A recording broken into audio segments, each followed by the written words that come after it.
Abraham Lincoln, Courtney Love, Virginia Woolf, Bob Dylan, a former president, a rock star's widow, a prolific writer, and a famous musician, all with one thing in common.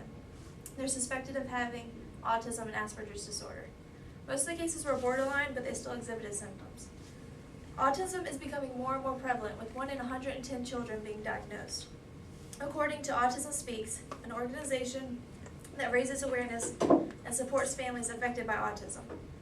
These disorders have also been present in many movies in the past several decades, including Rain Man, I Am Sam, and most recently, Dear John. So why is this disorder suddenly becoming a headline? And what is the difference between autism and Asperger's? We'll examine the symptoms and main differences of each to better understand and differentiate the disorders. Autism is one of a group of complex brain developmental disorders known as pervasive developmental disorders. It affects the way a child perceives the world and makes communication and social interaction difficult. Today, autism is more common than childhood cancer, juvenile diabetes, and pediatric AIDS combined.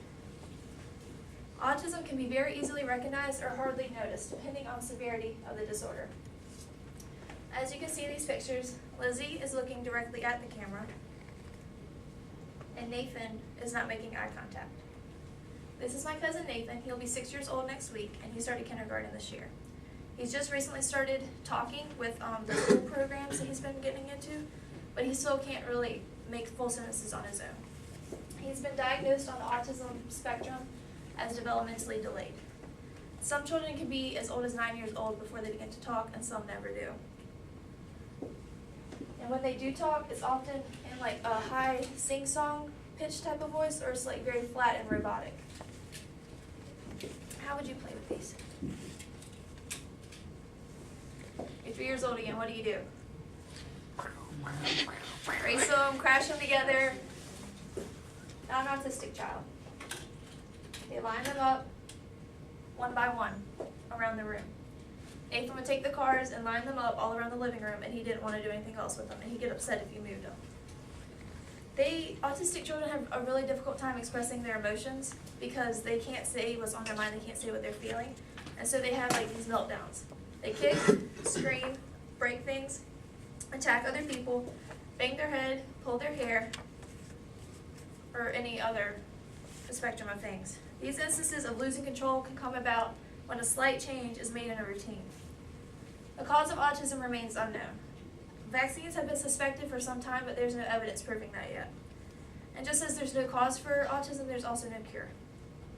The disorder can be diagnosed as early as ages 2 to 3 through observation and history taking. This chart is an example of things they might look at when they're trying to diagnose a child.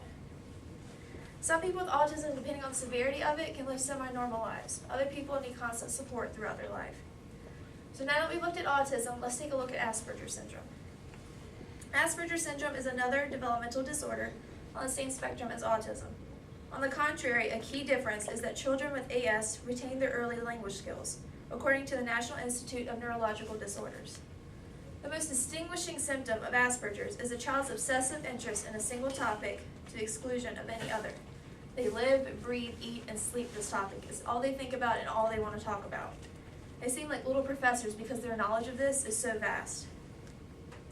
They are often not able to have successful social interaction. If they initiate a conversation, it's about their topic. AS children do not pick up on other social clues that you or I might. They don't understand when someone gets bored talking to them. They don't understand sarcasm. You say, oh, that's just great. They think, hey, it really is great. And if they take things very literally too, like if you say, I'll be back in a minute, they're going to start counting down from 60. Just like with autism, people with AS depend on routines severely. They can lose control. As I said with autism, the tantrums, the meltdowns, but it's just because it's a disruption in their routine and what they're used to. It's not because they can't communicate what they're feeling. In Jodi Picoult's latest book, House Rules, the main character with Asperger's has a meltdown in the grocery store because the sample lady that's always there every Saturday isn't. It can be something as simple as that to send them in a downward spiral. They have many other repetitive behaviors and may like clap their hands by their sides if they get nervous or are going to get ready to start something new. Just as with autism, there's no cause or cure for AS either. However, different behavioral and social therapies do help with the symptoms. In the final analysis, autism and Asperger's have many of the same social symptoms. However, they do not share the delayed language characteristics. Better understanding of the disorder leads to better acceptance to those who have it. People on the autism spectrum are not retarded. They're just delayed or exceptional in some way. It's important to get help as soon as possible because this disorder affects the entire family. Don't wait to have your child or family member screened if you suspect they can be on the autism spectrum. The earlier the intervention, the better. Thank you.